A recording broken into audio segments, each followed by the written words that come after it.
성도님들은 이런 말을 들어보신 적이 있으실 것입니다. 오직 말씀, 오직 은혜, 오직 하나님께 영광을.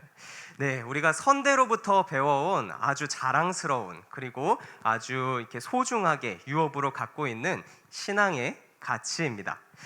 이 신앙의 가치 속에는 우리가 누구인지, 하나님을 사랑하면, 예수님으로부터 사랑을 받으면 어떻게 변화될 수밖에 없는지를 매우 분명하게 보여주기에 교회는 이런 문구들을 두고두고 이렇게 다음 세대에 가르치며 신자들에게 가르치고 지킬 것을 요구합니다. 우리 그 중에 교회가 갖고 있는 자랑스러운 문구 중에는 이런 것도 있습니다. 이 개혁된 교회는 계속해서 개혁되어야 한다 말입니다. 이 교회는 이 말을 굉장히 자랑스러워합니다. 개혁된 교회는 계속해서 개혁되어야 한다. 참된 신앙을 추구하는 교회는 그 사람이 과거에 얼마든지 신실했든지 간에 어느 순간인가 조금씩 해이해질 수 있다는 것을 인정합니다. 사람은 항상 죄의 도전을 받고 넘어질 수도 있다는 연약한 존재라는 것을 아는 것이죠. 그래서 신자는 항상 현실에 안주하지 않고 거룩한 도전을 해야만 하는 의무를 갖습니다. 거룩한 것들을 향하여서 나아가야 할 의무를 갖습니다. 이때 중요한 것은 그 동력원은 끊임없이 하늘의 것을 순수하게 사모해야 한다는 것이지요. 끊임없이 하나님께 기대려고 표현하면 될지, 하나님을 향하여서 끊임없이 하나님 없으면 안 됩니다, 하나님의 것으로 이것들을 해나가고 싶습니다 한 간절히 타오르는 열망이 우리 신자 안에 있어야 한다라는 것입니다. 오늘 성도님들과 함께 본 느헤미야 이야기가 바로 이 문구를 가장 잘 보여주는 사례라고 볼 수 있을 것 같습니다.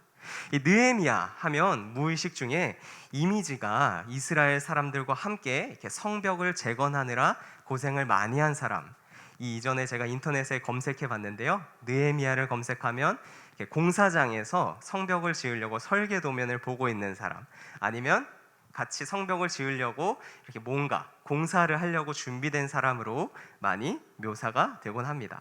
그렇지만 원래의 느헤미야 1장에 나오는 그 원래의 느헤미야는 어떤 사람이었느냐? 이와는 반대로 정말 말 그대로 다 가진 사람이었습니다. 이 세상에는 그런 사람이 있습니다. 이미 돈도 명예도 충분하게 있는 사람, 아무런 변화나 개혁이 없을 때 가장 편한 사람, 그냥 가만히 있으면 사람들이 다 성공했다고 드높여주고 칭찬해주고, 실제로 가장 높은 곳에서 자신의 권력을 가지고 하고 싶은 거 다 하면서 그렇게 편안하게 살 수 있는 사람입니다. 아무도 나에게 도전하지 않는 그런 입지를 가진 사람이 느헤미야였던 것입니다. 왜냐하면 느헤미야는 그 당시 제국의 왕궁인 페르시아 제국의 왕궁에 살았기 때문입니다. 그 중에서도 왕의 술 맡은 관원으로서 왕의 바로 곁에서 일하고 또 왕의 총애를 받는 사람이었습니다.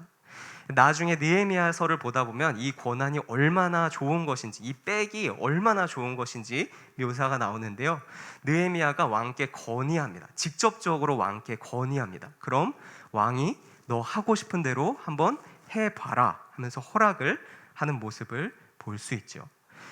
이 왕이 한마디만 하면은 모든 사람들이 다 순종해야만 하고 무너지는 시대에 느헤미야의 이런 권력은, 힘은 엄청난 것이었습니다.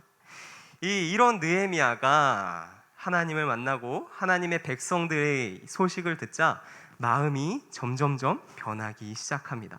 이 예루살렘에 남아있던 그런 형제들의 이야기를 듣자 마음이 미어집니다. 하나님의 약속과 계명을 가지고서 예루살렘에서 당당하게 살 줄 알았던, 그렇게 살아야만 했던 우리 동포들이, 그런 백성들이 위험에 처해 있다는 소식을 들은 것입니다. 느헤미야는 이런 비통한 소식을 듣고 수일 동안 눈물을 흘리고요, 하나님께 금식하며 기도합니다.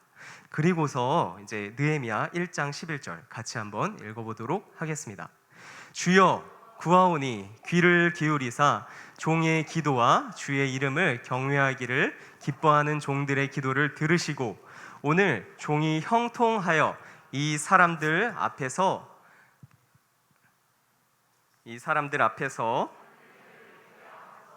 그때 내가 술 맡은 관원이 되었느니라. 아멘.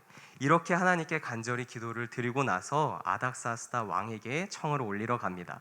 내가 가서 저 우리 이스라엘 백성들을 위하여 성을 쌓게 보내 주시옵소서. 이 사람이 다른 사람을 가늠할 때가 있습니다. 저 사람은 어느 정도 가진 사람이다. 저 사람은 어느 정도 능력을 가지고 무슨 일을 할 수 있는 사람이다 하고 말입니다.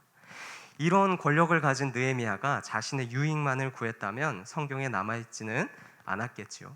느헤미야는 모든 것을 가진 사람이었지만 그걸로 절대 권력을 가진 사람으로, 힘이 있던 사람으로 우리들에게 기억되지는 않습니다. 오히려 느헤미야보다 힘이 있고 더 능력이 셌던, 더 많은 재물을 가졌던 사람들이 성경에 많이 나오지만 느헤미야만큼 중요하게 기록되지도 않습니다. 우리가 느헤미야를 기억할 때는 그것보다는 좀 더 다른 것으로 기억하게 됩니다. 느헤미야는 자신의 권력을 내려놓고 자신의 어느 순간에 자신을 내려놓은 것으로 그렇게 유명하지요. 힘이 있지만 힘 말고 다른 것을 가진 사람, 재물이 있지만 재물 말고 다른 것을 가진 사람으로 우리는 기억을 합니다. 느헤미야는 자신의 모든 힘을 내려놓고 이스라엘 백성들에게, 고난받는 우리 백성들에게 돌아가서 사역의 길을 걷게 됩니다. 느헤미야가 이렇게 할 수 있었던 이유는 내가 가진 어떠한 것보다 더 사랑하는 것이 있었기 때문이었죠. 그것은 바로 내 마음을 불타게 만드는 하나님의 영광이었습니다. 그 앞에서는 아무것도 내 거라고 말할 수 없고, 그 앞에서는 아무것도 거부할 수 없는 하나님의 부어주시는 은혜가 있었기 때문이었습니다. 느헤미야가 어느 정도의 사람이었냐 판단을 할 때, 그래서 우리는 하나님의 영광을 사모하는 마음을 가졌던 사람 정도라고 평가할 수 있게 됩니다. 믿음이 아무리 좋은 사람도, 신실한 사람도 이렇게 선한 일을 할 기회가 찾아왔을 때 보통 이렇게 대답하면서 내빼는 경우가 가끔씩 있습니다. 그때 가서 상황이 허락하면 한번 생각해 보겠다, 그때 가서 여유가 되면 한번 해보겠다라고 말입니다. 이렇게 말을 해야 그때 가서 조금 힘들어지면 상황이 되지 않아서, 여의치 않아서 라고 거절할 수 있기 때문입니다. 그러나 느헤미야는 그렇게 하지 않은 거죠. 이 하나님의 영광을 사모하는 마음이 무엇보다 앞서서 하나님의 선한 일을 하기 위해 적극적으로 자신의 환경을 바꿔 나갑니다. 주님 주신 사명이라면 내가 감당하겠습니다라고 아름다운 마음을 갖는 모습을 우리가 보게 됩니다. 물론 아름다운 목표를 가졌다고 해서, 그게 좋은 일이라고 해서 과정까지 전부 다 쉽지는 않습니다. 다 살펴보진 않겠지만 느헤미야가 이렇게 선한 일을 하는 데는 많은 어려움이 있었습니다. 일단 밖에서부터 우리 성벽을 쌓으려는데 방해하려는 외부의 세력들도 있었고요. 내부로부터 우리가 중요하고 우리가 굉장히 힘쓰는 일을 해야 되는데, 결속력을 가지고 힘든 일을 해야 될 때에 서로가 서로를 착취하고 서로가 서로를 도와주지 않는 그런 완악한 모습도 보게 됩니다. 여러 가지 사건 사고가 끊이지 않는 가운데 어떻게 해서든지 이 사명을 감당해내려고 애를 쓰는 느헤미야의 모습을 볼 수 있습니다. 하지만 느헤미야는 이런 사건 사고에도 불구하고 멈추지 않습니다. 왜냐하면 하나님의 영광을 그 가슴에 품은 사람이었기 때문입니다. 그렇게 사건 사고를 쭉 해결해 갑니다. 1장을 건너고 2장을 건너고 3장을 건너고 4장을 건너서 숱한 방해와 열악한 상황을 극복하고 드디어 성벽을 재건해내고 맙니다. 처음의 목표를 이룬 것이죠. 성벽이 완성되는 날 같이 율법책도 읽고 회개도 하고 언약 백성으로서 이스라엘의 모습을, 이스라엘 회복을 다 이끌어냅니다. 본인이 하나님께 하겠다고 헌신한 그런 내용을 사명에 불타는 마음 가운데서 다 이루어냅니다. 그러고 나서 느헤미야 참 잘했습니다. 이스라엘은 이제 회복될 것입니다. 끝! 하고 성경이 끝난 줄 알았는데 오늘 성벽이 재건되고 나서 성도님들과 함께 읽은 13장이 더 남아 있습니다. 이 13장이 남아 있다라는 이야기는 느헤미야가 아직 할 일이 더 남아 있다는 것이죠. 처음 목표를 다 이루면 끝인 줄 알았는데 아직도 하나님께서는 그에게 사명을 주십니다. 이쯤 되면 사람의 마음으로는 열심히 일한 당신 떠나라, 보통 사람은 쉬고 싶어 하죠. 그렇게 열심히 일했다면 충분히 할 만큼 했다, 이제 만족하고 남은 일들은 예배하는 일은 제사장이 해야지, 이제 남은 일들은 민장이들이 알아서 각자 자리에서 다 해. 직분은 뭐하러 받았나 그 사람들이 해야지, 내가 뭐라고 또 그 앞에 나와서 훈계하고 질책하고 그러면은 그 사람들이 나를 싫어하진 않을까, 그 사람들이 해야지, 그런 각자 알아서 잘 하겠지 싶은 마음을 가질 법도 한데, 느헤미야는 그 마음을 뚫고서 계속해서 하나님의 뜨거운 마음을 가지고 사역을 이어갑니다. 13장 한 장에서만 느헤미야는 이런 많은 일들을 하는데요, 이 주의해야 할 암몬과 모압 백성들을 총회에 들이면 안 된다 교육하고요, 산발락과 도비아를 성전에서 쫓아내고요, 남은 레위인들이 먹고 살 대책도 마련해주고요. 이게 한두 가지 느헤미야가 했다는 것이 아닙니다. 이방인들이 방해하지 못하게 안식일을 거룩하게 우리가 지킬 수 있게끔 내부적으로 기강을 잡고요, 이방 연인들과 결혼을 금지하고요, 레위인들의 질서를 다시 한 번 더 잡아줍니다. 이 제가 빠르게 넘어왔지만 이 하나하나가 실행하려고 막상 하면은 이걸 도대체 누구를 만나서부터 어디서부터 해결해야 되나, 설명할 것도 많고 생각해야 할 것도 많고 결단력을 갖고 크게 과감하게 진행해야 하는 쉽지 않은 일들입니다. 하지만 느헤미야는 그 중에서도 마지막까지 덤벼들어서 일을 충실하게 해내는 모습을 보여줍니다. 끝까지 마지막 장에 이르기까지 최선을 다해서 전력 질주를 한 것이지요. 이런 느헤미야의 모습을 보고 있다 보면 100m 달리기 혹은 그보다 훨씬 더 긴 마라톤 경주가 생각이 납니다. 이 경기를 뛰는 선수들은 결승선이 보인다고 해서 이쯤 하면 다 왔다, 이쯤 열심히 달렸으면 여기서부터는 뛰지 않고 걸어도 되겠지, 느슨해지는 모습을 결코 보이지 않습니다. 그와 반대로 결승선이 보일수록 오히려 힘을 내서 더 빨리 달리는 모습을 보이게 되지요. 결승선이 보일수록 그 끝에 들어가기를 간절히 사모해서 그것이 다가오면 다가올수록 우리 마음에 사모하는 마음도 더 커지는 것입니다. 느헤미야가 이런 마음으로 끝까지 사명을 감당한 것입니다.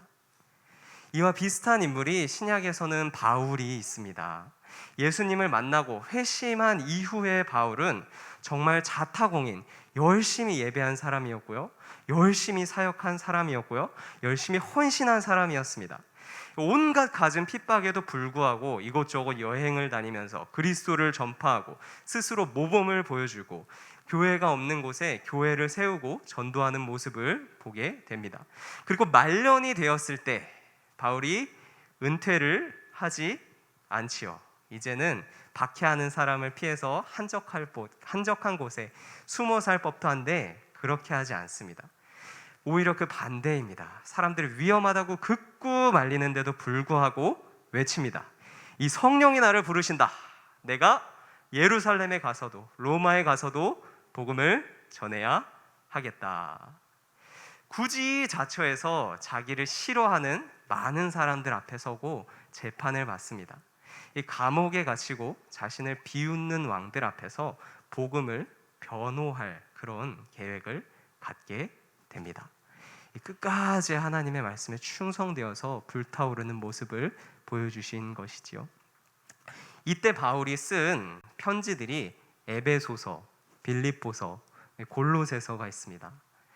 이 옥중서신이라고 하죠. 바울이 감옥에 갇힌 상황에서 각자의 교회의 안타까운 소식을 듣고 너희들은 이렇게 하라라고 쓴 편지입니다. 이 편지에 보면 이 말년에 결승선에 거의 다가왔을 때 바울의 열정이 얼마나 뜨거웠는지를 살펴볼 수 있습니다. 이 편지에는 각자 장로와 집사들이 있으니 알아서 해결하십시오, 지금 제 코가 석자고 저는 할 만큼 했으니 여러분들이 알아서 하십시오. 이런 내용이 있다기보다는 그 반대의 내용들이 있습니다. 너희들도 그리스도를 사모하며 기뻐하라. 환난 중에 기뻐하라. 내가 없을 때에도 항상 복종하여 두렵고 떨림으로 너희 구원을 이루라. 마지막까지 구원을 열심히 이루어야 된다. 촉구하는 바울의 모습을 볼 수가 있습니다. 하나님의 영광을 사랑하기에 결승선이 보이면 보일수록 하나님의 영광을 사모해야지, 우리의 공동체에 이런 열정을 지펴야지, 이런 마음이 불타오르게 되는 것이죠.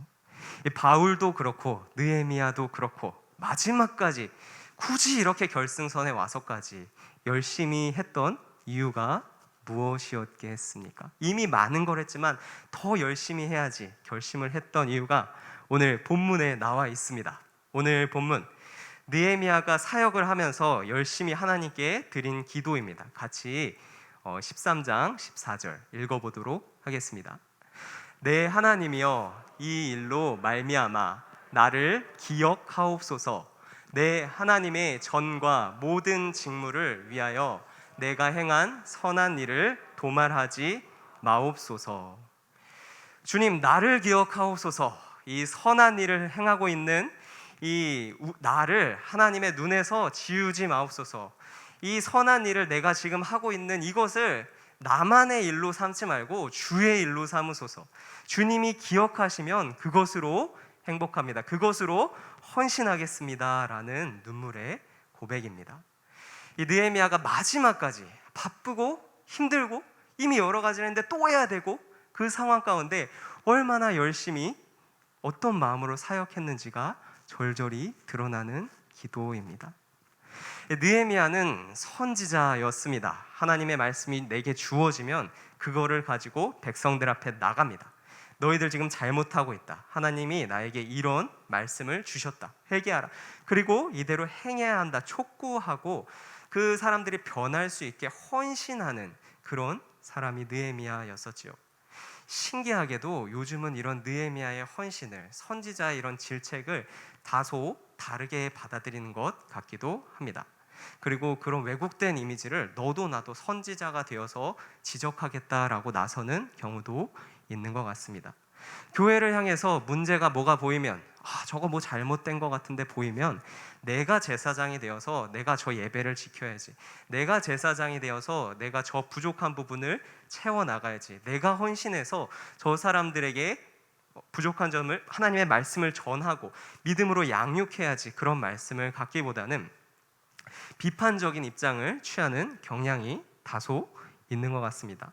그러나 오늘 본문에 나온 느헤미야의 기도는 그런 선지자의 잘못된 선지자를 자처하는 자들에게 참 선지자가 무엇인지, 하나님 말씀을 품고 하나님의 영광을 향해서 달려가는 자들이 어떤 사람인지를 정확하게 보여줍니다. 어떤 사람이었나요? 내 안락함을 내려놓고서도 마지막까지 사역을 할 수 있는 사람, 내 총명함을 드러내기 위해서 사역하는 것이 아니라 저들에게 하나님의 샬롬, 하나님의 안식을 전해주는 사람, 내가 무슨 능력이 있어서 내가 이걸 고쳐보겠습니다 계획하고 나서기보다는 하나님이여, 내가 이 선한 일을 합니다. 이 선한 일이 하나님의 것이 되게 해주십시오. 이 선한 일이 하나님께 기억되게 이 선한 일을 하나님께서 기억해 주십시오. 기도하는 사람이었지요. 이 시대의 목회자를 양성하는 많은 신학교들이 있는데요. 그 신학교들에서는 거의 모든 추천도서 목록에 이런 책이 있습니다. 데이비드 브레이너드의 생애와 일기. 이 얇은 책인데요. 강의로 공부를 하고 하나님의 말씀을 익히고 이 정도 이렇게 내가 익혔으면 세상을 향해서 이런 계획을 갖고 내가 열심히 세상을 말씀으로 때려잡을 수 있으리라, 교회에서 사역할 수 있으리라, 한 교만한 마음을 가진 학생이 읽으면 이 책을 읽으면 마음이 굉장히 어려워집니다. 그 안에서 뭐 굉장히 이해하기 어려운 개념이 있어서 그런 것은 아닙니다. 책 자체는 그냥 18세기 미국의 인디언들을 향해서 전도했던 데이비드 브레이너드 선교사님의 그런 짧은 일상적인 내용들이 기록되어 있어서 어려운 내용은 없습니다. 하지만 그 짧은 일기를 읽는데 굉장히 어려웠습니다. 왜냐하면 이 교만한 독자의 마음이 어려워지는 이유는 이 선교사님이 너무 순수하게, 너무 기쁨으로 사역을 감당하기 때문입니다. 이 일기를 읽다 보면 도무지 일기 속에 내 영광 찾으려는 거품이 없습니다. 상황은 열악하지만 그 안에서 하나님의 나라가 확장되고 이제나 저제나 전파되는 것은 그리스도니 나는 만족한다 라는 것을 보면서 기뻐한다라는 것이 활자를 넘어서 느껴지기 때문입니다. 이 선교사님의 일기를 읽다 보면 감탄하지 않을 수가 없는데요, 제가 조금만 읽어드리도록 하겠습니다. 지금의 환경이 너무 힘들어서 하나님이 주시는 위로 외에는 다른 어떤 것도 위로가 되지 않는다. 지금 나는 가장 외로운 황무지에 살고 있다. 영어로 대화가 통하는 사람은 한 명뿐이다. 음식은 끓인 옥수수와 급하게 만든 푸딩이 전부다. 잠은 집더미 위에서 잔다. 사역은 힘들고 어렵다. 사역의 열매라도 본다면 위로가 될 텐데. 이 1700년대 황무지에서 사역하시는 분이니 당연히 이렇게 어려운 모습들이 잘 드러나 있는 부분입니다. 저 같으면 먹을 게 없으니까 다음 날이 되면 먹을 거를 찾아 나서야겠다. 누가 보는 게 아니니까 저의 속마음이니까 일기에다 먹을 거를 찾아 나서겠다라고 적거나, 잠자리가 불편하니 잠자리가 불편하면 생활이 피곤하니까 내일은 잠자리를 위해서 좀 시장에 가서 필요한 것들을 사와야겠다. 그런 것들을 적을 법도 한데 이분의 일기는 뭔가 다릅니다.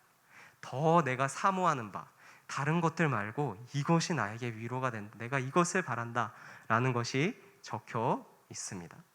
하나님께서 주시는 위로가 있다면 정말 좋을 텐데, 사역의 열매가 있다면 위로가 될 텐데 하고 하늘의 것을 바라보는 것이죠. 하나만 더 읽어드리도록 하겠습니다. 하나님께서는 어느 시점에 인디언 가운데 이 일을 시작하신 것이 분명하다. 내가 알기로는 이 시점은 나의 힘이 한계에 도달해 있을 때였다. 하지만 이때가 하나님이 일하시기에 가장 적합한 시기였다. 모든 희망과 인간적인 소망이 완전히 깨어져 버렸을 때 전능하신 주님께서는 역사하셨다. 내가 약할 때에 곧 강함을 허락하여 주셨다. 나는 흑암과 절망의 늪에 있을지라도 맡은 일은 끝까지 감당해야 함을 깨달았다. 이런 영적인 거장을 보며 선지자를 자처하는 자들이 순수한 거룩한 열정 속에 녹아버리고 압도되는 것입니다. 이런 순수한 하나님을 향한 사랑이 성도를 지속적인 헌신 속에 견디게 하는 것이죠. 단순히 견디는 것이 아니라 그 안으로 더 들어가게 하십니다. 헌신하면 헌신할수록, 주님께서 나에게 주신 사명을 감당하면 감당할수록, 그 사명의 결승선이 보이면 보일수록 더 큰 기쁨을 끌어안고 사역 속으로 들어가는 것이죠. 그렇게 들어가면 내 힘이 다하였을 때, 나는 여기까지다, 그렇게 아무것도 할 수 없다라고 판단될 때 하나님께 기도합니다. 마음을 쏟아놓고 기도합니다. 하나님, 이 일을 기억하소서. 우리가 행한 이 선한 일을 두고 가만히 보시지만 않고 이 일이 우리 일로만 끝나는 것이 아니라 가만히 보시지만 말고 하나님이 기억하소서. 하나님 역사하소서. 우리를 통하여 일하소서. 그런 기대와 기쁨의 마음을 안고 끝까지 예배의 자리로, 섬김의 자리로 들어가는 것이죠. 갈라디아서 1장 7절은 분명히 이야기합니다. 다른 복음은 없다. 여기서 다른 복음이 없다라는 것은 우리에게도 적용이 됩니다. 우리에게서 이런 다른 복음, 진짜 복음을 빼고 나면 하나님을 향한 순수한 기댐, 하나님을 향한 이런 순수한 동경의 마음이 없으면 우리가 이런 일도 하고 저런 일도 많이 할 수 있지만 아무것도 남지 않는다라는 것이지요. 그렇기 때문에 우리는 헌신하고 예배하고 주님을 찾는 선한 일을 할 때마다 느헤미야의 오늘 나온 이 기도, 이 진정성을 갖고 하나님 우리를 기억하소서 중심을 잡아야 되는 것입니다. 이 코로나 기간이 이제 얼추 정리가 되어가는 듯 해 보입니다. 온라인에서 오프라인으로 자리를 다시 잡게 되면서 많은 사람이 다시 모이게 되고 잠시 동안 쉬었던 우리의 선한 일들, 우리 공동체 가운데서 하나님의 영광을 발할 수 있는 일들을 하나 둘씩 재개해 나가는 요즘입니다. 그러다 보니 이 본의 아니게 코로나 2년 3년 있다 보니 본의 아니게 얼어붙은 마음을 기경하고 사랑의 씨앗을 뿌리며 쟁기질을 하는 새로운 사역의 씨앗을 뿌리는 소식들을 곳곳에서 들을 수 있었습니다. 모든 우리 예배를 준비하는 마음 가운데, 그리고 그 외에 우리의 모든 선한 일을 행하려는 그런 마음 가운데 오늘 읽은 느헤미야의 기도가 스며 있기를 소망합니다. 주님, 우리의 선한 일을 기억하소서. 하나님 나라를 위하여 하는 이 모든 일들이 하나님과 상관 있는 일들이 되게 하소서. 우리를 도우소서 하고 말입니다. 여러 섬김을 병행하는 가운데서도 하나님을 향한 열정으로 기쁘게 예배하고 또 사역하며 선한 일을 도모하시는 성도님들이 되기를 소망합니다. 제가 기도하도록 하겠습니다.